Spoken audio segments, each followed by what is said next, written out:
So what I'm going to talk about today is a combination. I'm going to try to keep this is obviously I'm from Hammerspace, and what we're talking about is a capability that Hammerspace currently anyway uniquely activates. But it's based on open standards, and a lot of what I'll be talking about is enabled in open standards, and it's certainly not only Hammerspace that could activate this. And that is really the problem of how to get data fast as possible into the GPUs. We heard, and if you've attended any of the keynotes this morning and yesterday, you heard about the problem that is often the case, and that is data lives in a variety of different places, not only in Tier 1, but distributed across multiple environments. And that especially as context lengths grow, let me go back. As context lengths grow on sessions, the pressure on being able to move data in and out of the GPU servers grows exponentially. And this becomes a bigger problem as the more larger environment you have. What I'll be talking about is how to activate this Tier 0, this local NVMe that sits within every GPU server. We have environments where, whether it's 5 GPU servers, and frankly, it could be CPU servers as well, but for the purposes of AI, typically we're talking about GPUs.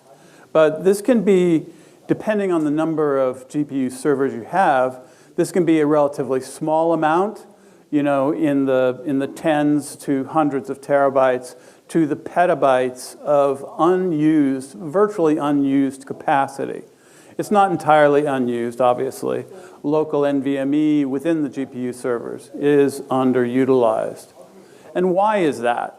The biggest reason, of course, is that each of these servers is a standalone island. It's just like a hyperconverged server with storage in it. It is its own silo. And so how do you protect that? How do you aggregate workflows across that?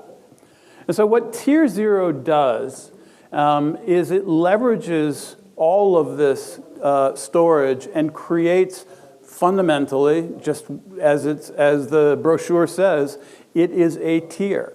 It aggregates all of this data into a contiguous tier that is protected, that you are now able to take advantage of the east-west bandwidth within your server cluster.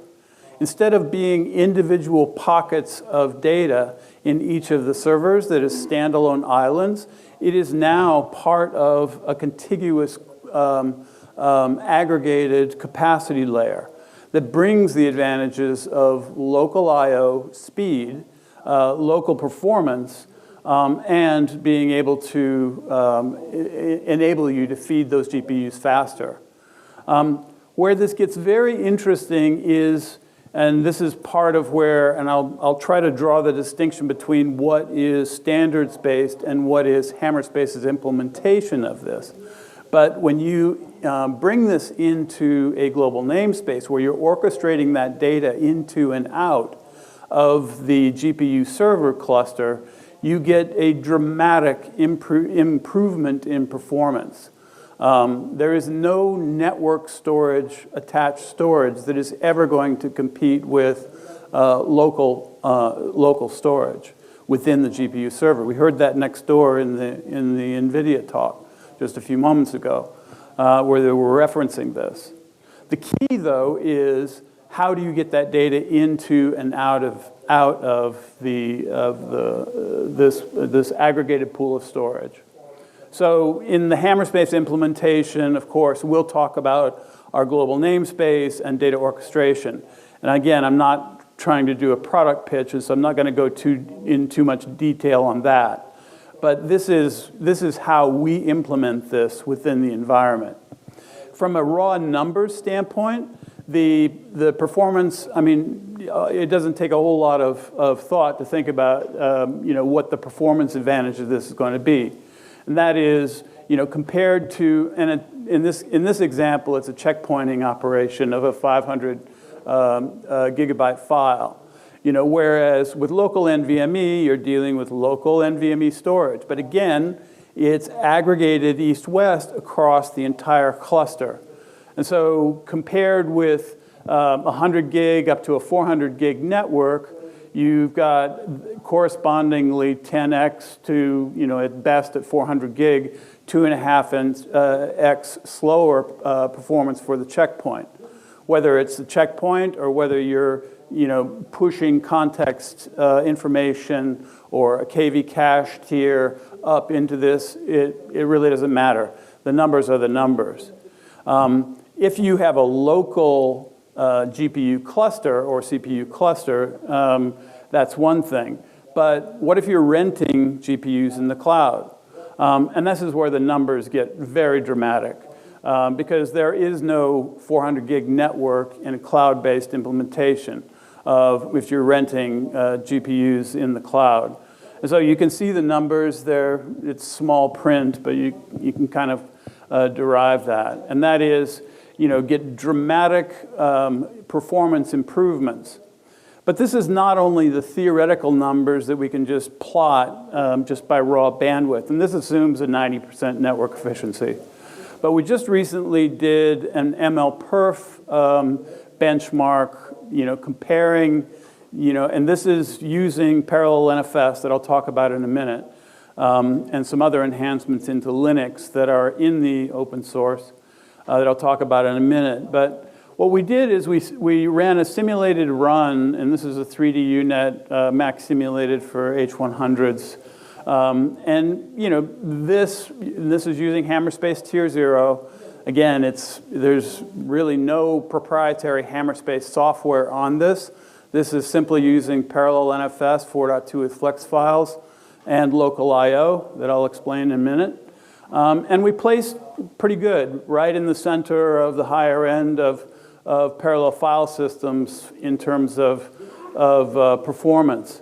But what's interesting about this is because you're with Tier 0, what you're doing is, remember, you're aggregating storage that already exists within servers that you already own. This is not net new storage that you've bought and that you're now trying to beef up a network to access. You're accessing this within servers you own and storage that you already own. And so what you see is, in terms of the performance per rack unit, it's dramatically higher. And this is really where one of the advantages of this is. Because remember, not only is the storage within the GPUs a sunk cost, you've already purchased it, whether you're renting the GPU on the cloud, or whether you're purchasing it from NVIDIA, or you're putting together a GPU server from another vendor. That's a sunk cost. It's already there. There's no more power required to run this. It's already there.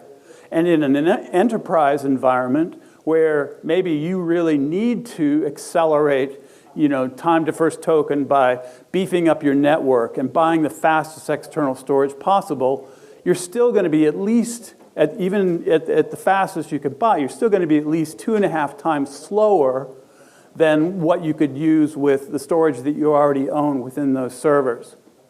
So what are the elements that make this possible? One is, and I said, and I'll continue to say, that this is based on an open standards approach. So as an aside, putting on my Hammerspace hat, Hammerspace looks at the world where, and I'll explain this more in other slides, but from the top up, in other words, from the user interface up, there is no client software required. This is everything that we do is either standards-based and in many times heavily contributed into the Linux open source community, such that no customer from the front side, whether they're coming in through pNFS, NFS, S3, SMB, or any other access on the front, they never install anything or ever need to install anything on the front side. And there's a lot of heavy lifting involved in that. Same on the storage side. So if you look at pNFS 4.2 with flex files. And I emphasize repeatedly 4.2 because the initial implementation of parallel NFS in 2011 was a great idea, but it didn't solve some of the fundamental problems of NFS. What 4.2 did, which was contributed in 2018 and actually released in 2019, is it hardened parallel NFS, turned it into, I'm looking at Gary when I say a true parallel file system, because there's still some things that it needs for a true HPC class parallel file system that I'll talk about in the roadmap. But what it does do is it separates the data path from the metadata path. It gets rid of the chattiness, of the inherent chattiness and problems of the get-outer traffic that NFS has and always will have in its current implementation. With parallel NFS, what that did is it completely crippled performance. In addition, adding intelligence into the client enabled a telemetry feedback loop so that you're getting not only the ability to use flex files to provide your layouts across a much wider base, but also being able to pull back the telemetry from your network. A job in NFS or pNFS 4.1 that would fail because of a network issue or a slow client or other things that would time out, that telemetry feeds back into the client within parallel NFS 4.2 so that it can take advantage of that and it can reroute around that and essentially self-heal. By separating the data path from the metadata path, this also provides a significant advantage in enterprise environments. We've heard in half a dozen conversations at this seminar alone about how data is going to be distributed across different vendor storage silos. How do you aggregate this? Do you pull all that data into a net new repository? Do you access that data in place? Well, with parallel NFS, and again, this has been in the Linux kernel since 2019, all it expects to see is KNFSD on the server side, NFS v3.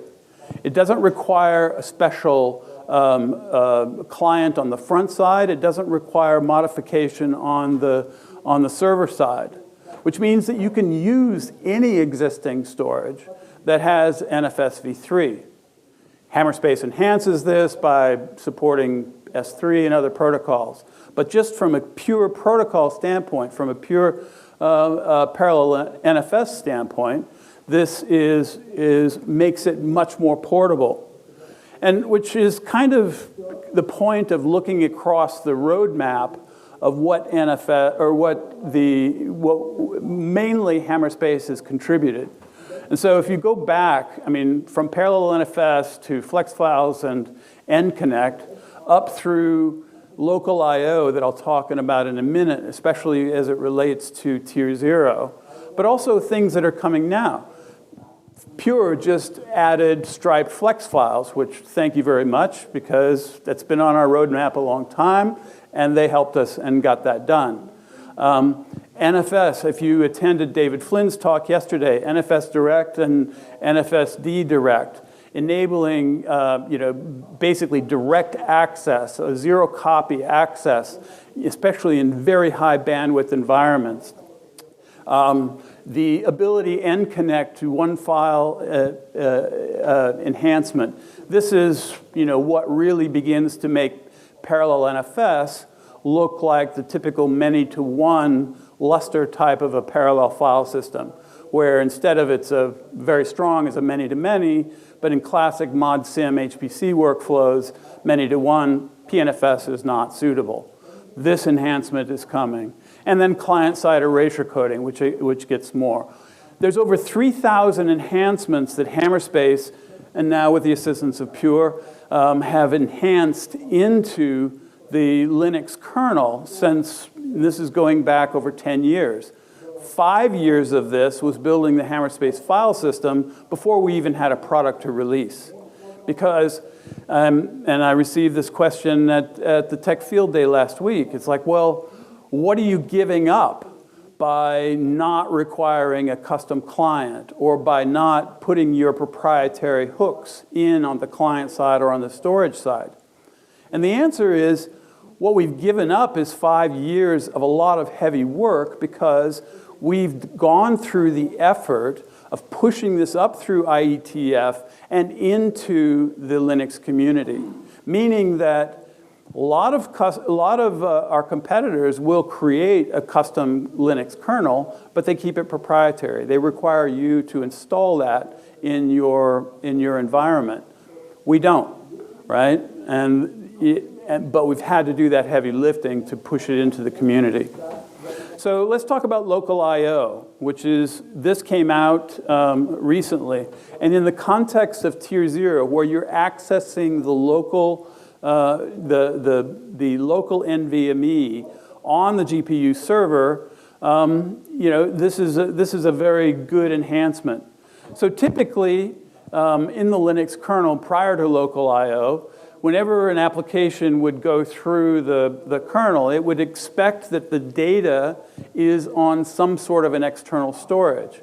When that data is local, it would do what some people call a loopback or a loop feedback, where essentially it's going through the network stack within the Linux kernel, only to realize, oh, guess what? That data is actually on the same host as the application is asking for it. So what we introduced with local I/O was essentially a bypass, where we're bypassing the network stack and the NFS server and reducing a bit of hops. So what that means is, and those MLPerf test results that I showed were taking advantage of this, is that essentially you're just bypassing that those extra hops through the kernel. It recognizes that the data is on the same host, and it speeds that up.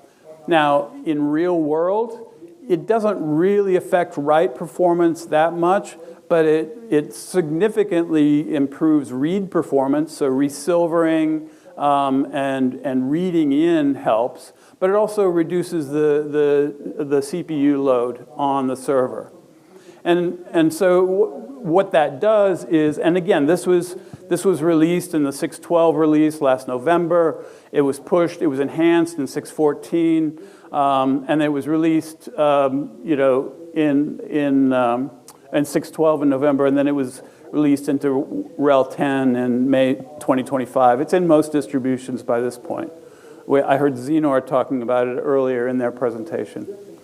So what that means now is, based on parallel NFS, you now have the ability, whether it's our metadata servers or anybody's metadata servers, as I mentioned, other vendors are already beginning to use this at scale, is that because it's in Linux, there's no proprietary software at all needed at the client side. It's just Linux, it's just there. And because it's looking for standard pNFS on the server side, just the NFS v3 on the server side, it enables that standards-based. It just runs on the way it is. It has the ability, because you've separated the data path from the metadata path, it has the ability to scale linearly to literally thousands of nodes. So a poster child for this is Meta. Meta used, and they had an environment with 1,000 storage servers and 24,000 GPUs initially. We installed nothing on their client side. They have their own version of Linux based on standard Linux, their own client, but it was based on standard Linux distributions. All of the hooks that we put into Linux were there. We had to install nothing or change nothing on the storage side. We didn't have to move data.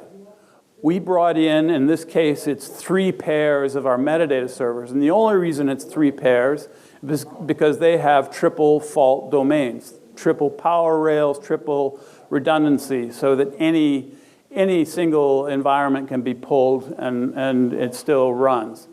But all we did is bring in our metadata servers, and we do what's called harvesting or assimilating the metadata and that's file metadata out of the existing data in place. You don't have to move the data stays where it is.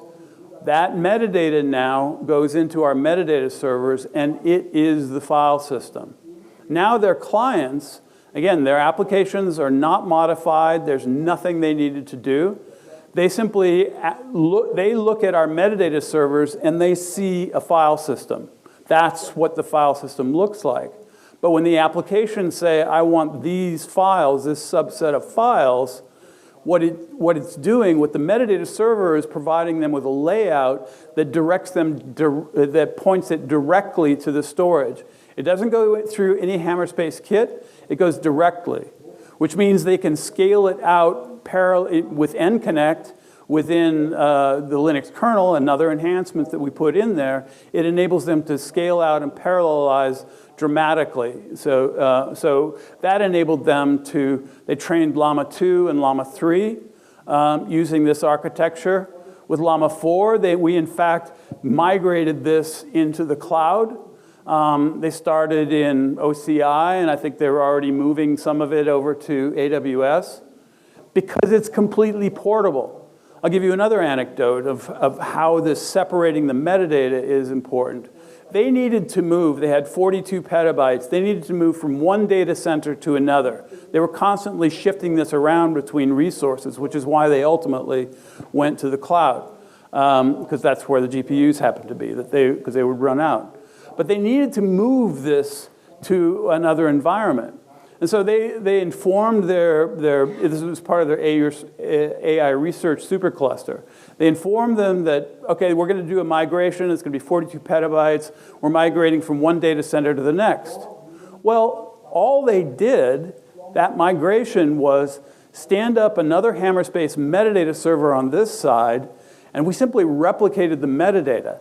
That took a few minutes, literally a few minutes. So they were down a few minutes, because now the metadata server on the other side saw the layout, which in the background is now starting to migrate from data center 1 to data center 2.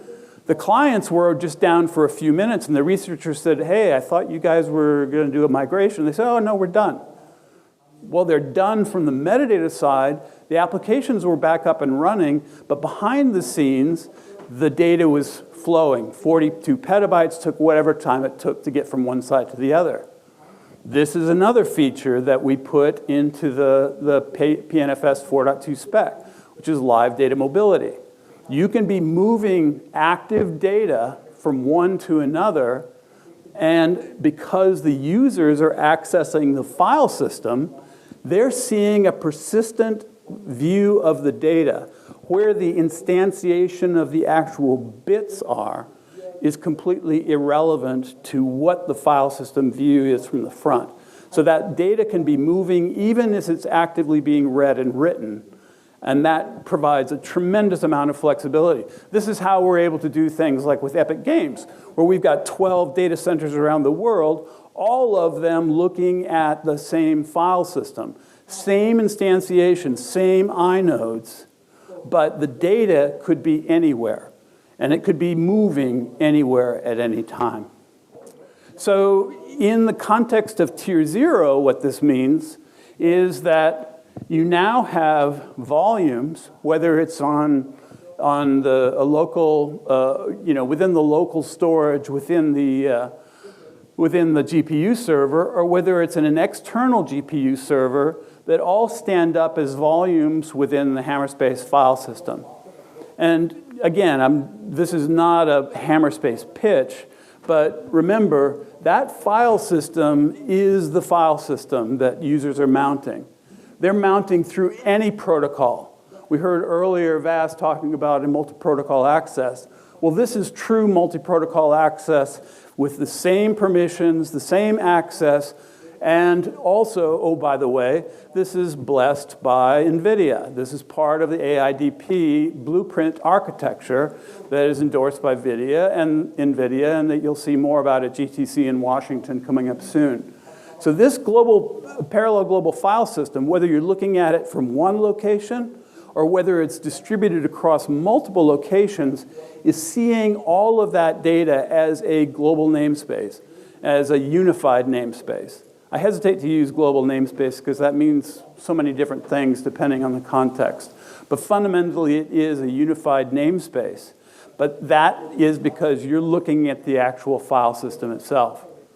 So from an environment, the way Hammerspace implements this is also, it means that we will orchestrate that data. So again, I don't want to get into a Hammerspace commercial, but the way we implement it is we've got our metadata servers on the left, and that's housing all of the metadata, and we've got our data services nodes on the right. So those are essentially the mover nodes. They provide the other protocol access when it's not pNFS. They do the movers. They take the instructions from the applications that come from the metadata server, and they will move that data wherever, whether it's from cloud to object, object to NFS, or any to any. And that becomes part of the global namespace and the global environment. So, and again, I keep going back to the standards-based. And even though I'm talking a little bit about how Hammerspace implements it, this is really a fundamental philosophy of how we've designed the product. And that is, you know, what David Flynn talked yesterday about open highways versus walled gardens. You know, by being standards-based, it means that any customer, whether it's a large customer like Meta or some of the other ginormous customers that we have that are distributed across multiple locations, or whether it's a small enterprise customer that may only have 10 GPUs, they're able to count on the fact that they don't have to change their client-side environment. They don't have to install anything on the client side. They don't have to change their application workflows. Nothing needs to be installed. And then with Tier 0, they can take advantage of this extreme performance available within the environment to be able to get the level of performance that they could never get with any external. But think about this as well. I mean, we've seen customers that their IT, their traditional enterprise IT environment, which is typically hierarchical, right? Data comes in and it ages down but AI workflows are not hierarchical. They're flat. You know, we heard about this many times today, where that data may need to go to archive, but then maybe needs to be reactivated. So how do you take an enterprise data center that is really architected in this way and then make it flat so that any data can be anywhere at any performance level? You have two choices. You can copy it all into bespoke high-performance system, replicating that data, duplicating infrastructure, or you can add another tier with very, very high-performance networking on top of what you might need for your enterprise, or you could take a standards-based approach. We think it's the latter, where you take a standards-based approach where leave the data where it lives, leave the data in any storage, and then make that, at the metadata level, that accessible to that. And that's really the premise behind Tier 0, and that is taking that underutilized capacity that's within those servers, making it an active part of your global namespace, ensuring that anybody can see this. So as your context lengths grow, or your checkpoints, you don't always have to flush it out to external storage. If you've got asynchronous checkpointing, it's less of an impact on your GPUs. But if you're still using a synchronous checkpoint, then you've got GPU utilization that comes down. But being able to stage that data up into the GPUs, extend the context lengths, not have to worry about overrunning as you get larger models, larger frameworks, KV cache types of tiering, not having to worry about overrunning the system memory within the GPU servers, because you can take advantage of the east-west traffic and the aggregated capacity across them. I mean, another Hammerspace thing, we have things called affinitization, where when the client is asking for, we know which GPU is asking for it, and so we'll place that data local to the particular processor that is accessing it. So we don't even have to rely on overstressing the east-west traffic within the system. So again, and I apologize for trying to keep this about the standards-based technology, but inevitably I had to talk a little bit about how Hammerspace implements it, because right now we're the only ones that are doing it. But it is a technology that it's available. It's part of the Linux kernel. You have to figure out how to orchestrate the data, but there's a lot of clever applications out there that can do that as well. So that's basically my story, and maybe let's pause for any questions. Yes, sir. So when you talk about tier 0 and then 1 tier archive, as I understand they are doing the NFS, right? So how do they talk with object storage? So, yeah, the question is we're talking tier 0, and how do those applications talk to the other tiers down to object storage? In some respects, that requires the Hammerspace piece, because that unified global namespace is what Hammerspace creates that is multi-protocol. So from the client side, whether you're coming in pNFS or you're coming in SMB, you're coming in any protocol, you're seeing all of the data. So even a pNFS application workflow, because it's going through our metadata server, that layout is pointing to where the actual instantiation of those bits are right now. And that could be down in an archive, it could be in the cloud. Does that make sense?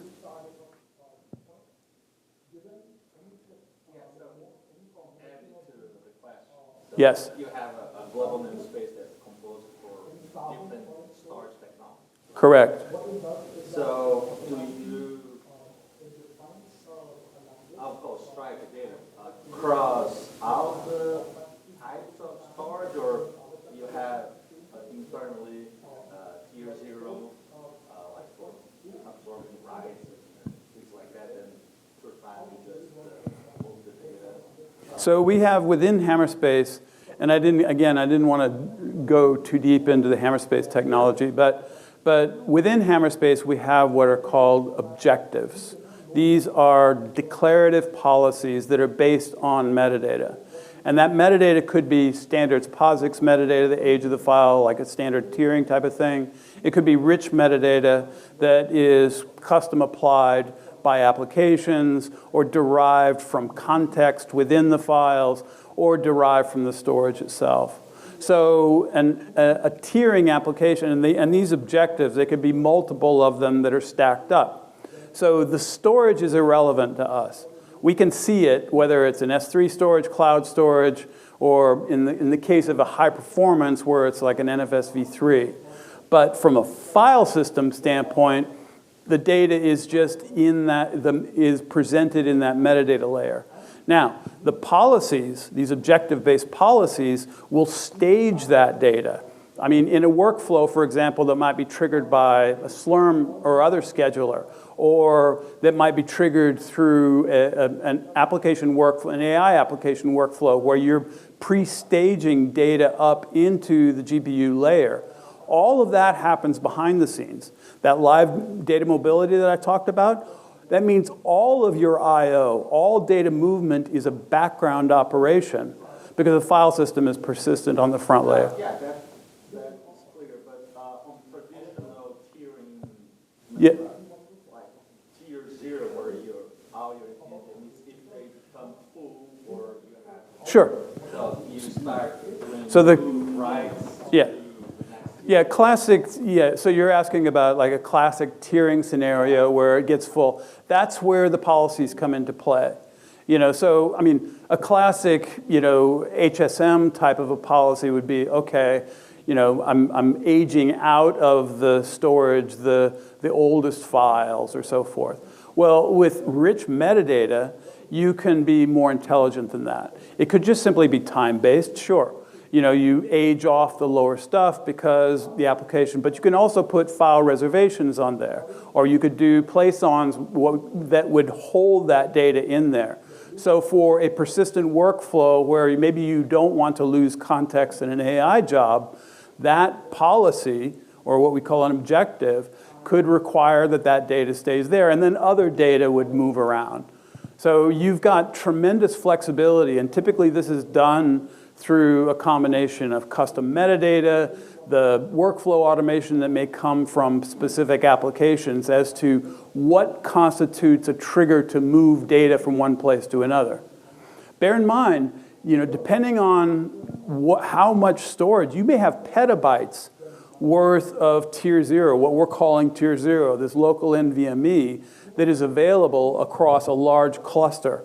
So that's a lot of storage space, and if every time you had to require applications to reach out across the network and fetch and bring that back, that creates a lot of churn that this can eliminate. Yes?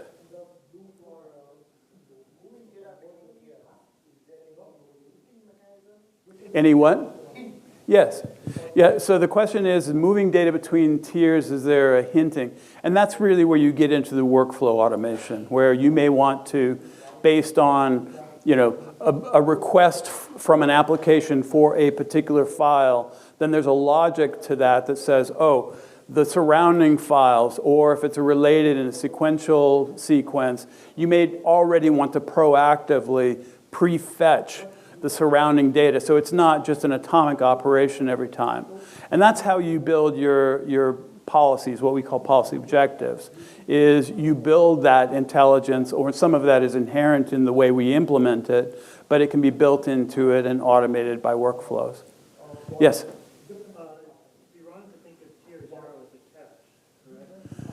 It can behave like a cache, inevitably. It kind of does, but it's not cache in the truest sense of the word, no.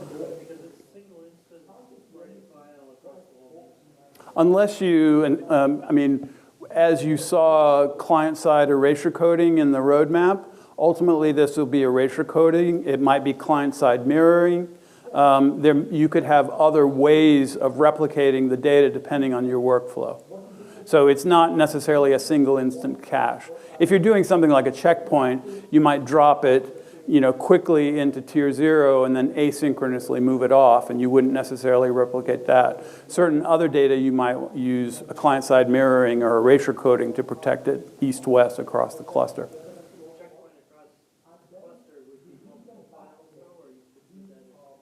It could be one. It could be. It really depends on what your application is doing. But yes.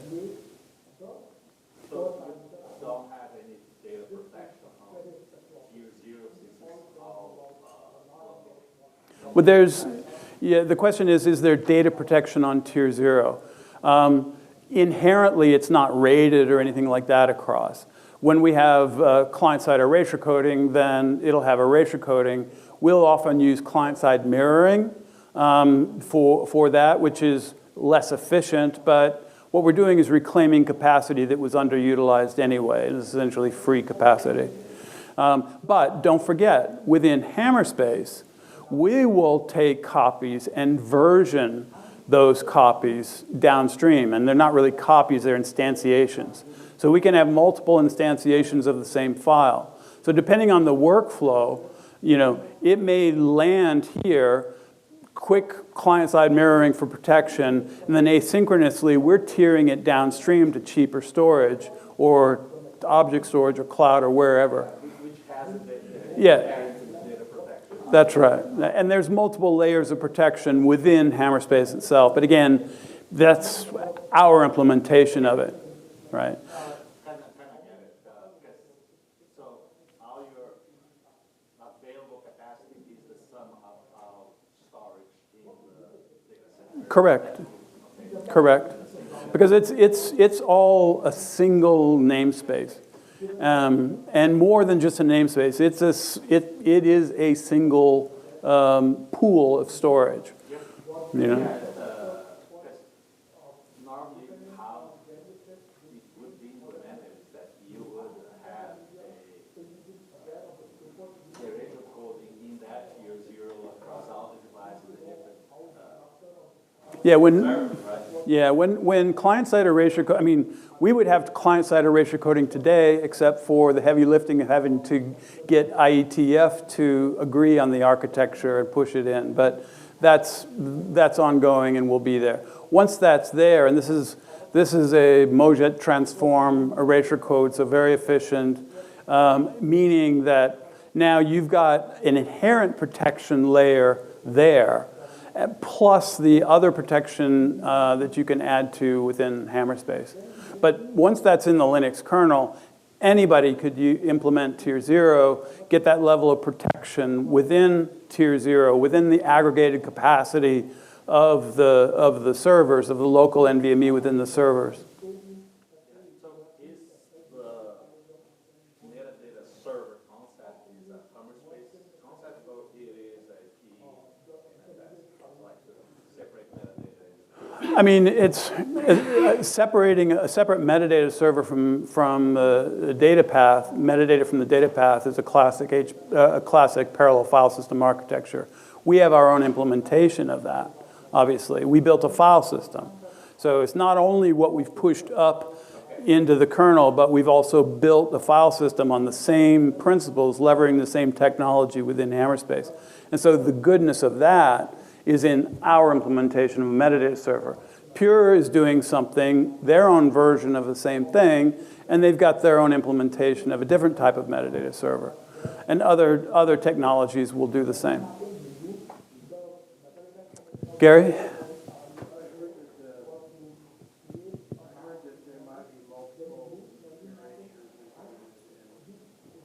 That's true. Yeah, so Gary asked that there may be multiple erasure coding types within client side. That's true. And that's one of the wrestling matches that we're doing with IETF right now, where some prefer a Reed-Solomon, we prefer a Mojet transform. And so we've got to sort of accommodate the community, and that's slowing things down a little bit. We'll use Mojet transform, but Reed-Solomon will be available. Or whichever it is, you know. I ask Trond that on a regular basis. We would have thought by now, he's Trond, he's reluctant. So Trond Mikkelbust is our CTO. He's the NFS client kernel maintainer. And we have several kernel maintainers within the Hammerspace staff. He says they're getting close. There's some arguments within the IETF on the way the architecture should look, but they're trying to be diplomatic and make it work. And so, I don't know, early next year is what my gut would be. The N-to-1 is also especially one near and dear to your heart. That's another one that is a bit of a wrestling match. The N clients to one file enhancement.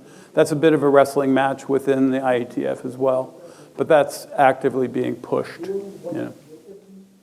And Trond will talk more about that at MSST.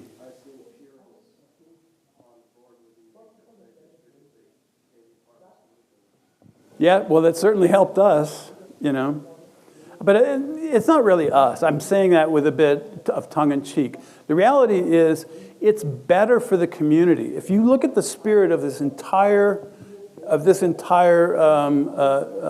SDC, you know, getting rid of walled gardens around file systems, getting rid of the requirement for proprietary clients, getting rid of that so that you can have a standards-based is really the holy grail. How do you achieve this at the scales that we're talking about for a data explosion that is going to be created and is being created with AI if everything has to go into yet another proprietary silo? And that's really what we're talking about here. So yeah, we have to give and take with the community. And yes, we do enable some of this by putting it out into the community. It means that competitors can come along and pick it up.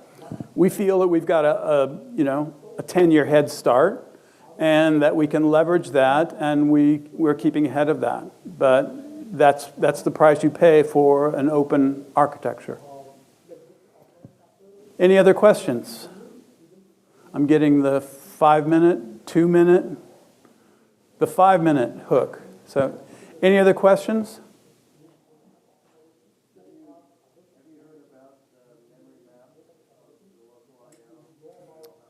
Yeah, is that is that the NFS direct and NFSD direct? No, it's you're in local IO mode. Oh, that. Then right now you can't map that file, therefore you have to normal IO. I'm not, Alan, do you know about that? The question is in memory mapping within local I/O, an issue with that.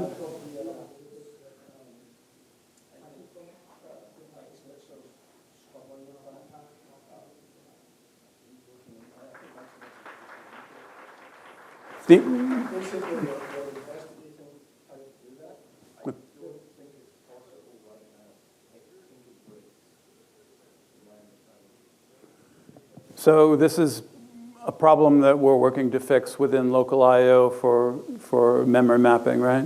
Yeah. So the reason you wanted to do that is anybody that wants to know is there's a project that Kennedy worked on tomorrow called pNFS.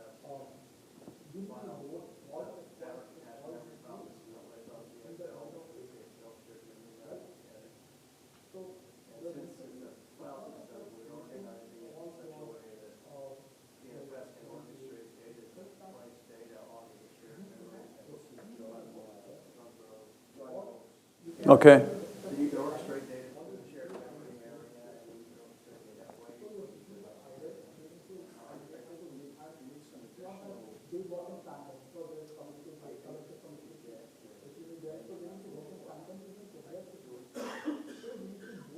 So this is the discussion before the recording. The discussion is about, you know, how to make with pNFS and with. Okay, pNFS is designed to work with memory mapping. I should give you this.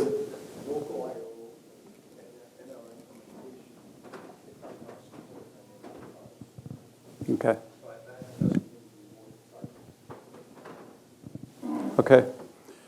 More to come on memory mapping within local I/O.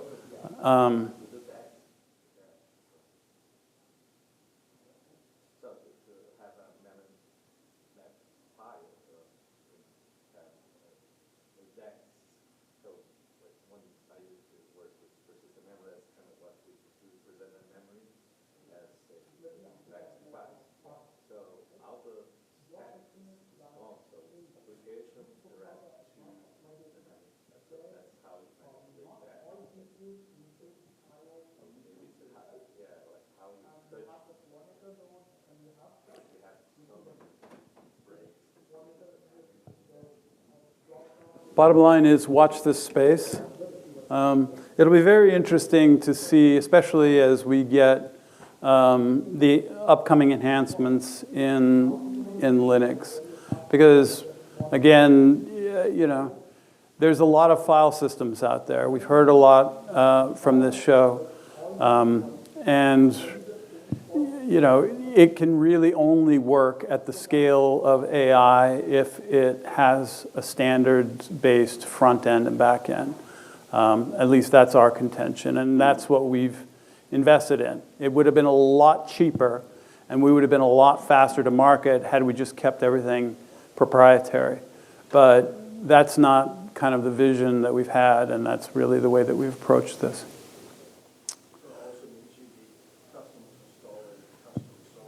Yeah, and that's, as Alan points out, it requires customer. I mean, I'll tell you what, Meta was presented with, in our implementation there, they were presented with other solutions.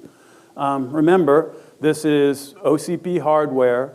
This is 100 gig Ethernet. There's no fast networks there. They were presented with a solution that said you just have to install your clients across, you know, 24,000 GPUs. And they said, yeah, no, it ain't going to happen. And that's obviously a hyperscaler. But if you bring that down into an enterprise environment that's moving from classic enterprise IT to an HPC class system. And I mean, fundamentally, that's where your AI is coming. And so what do? Cause them to buy a whole new repository, move all that data there, install custom clients everywhere? No, that's not going to scale. It's interesting. In 2001, the reason we started this was because we didn't want to have custom clients. That's right. So Gary's saying, Gary is the godfather of parallel NFS and heavily involved, and he's saying that in 2001, the reason that this project began in the beginning was to not have any kind of custom proprietary client. And that's the evolution of it now. And I'm getting the hook. That's the time. Thank you very much for your attention.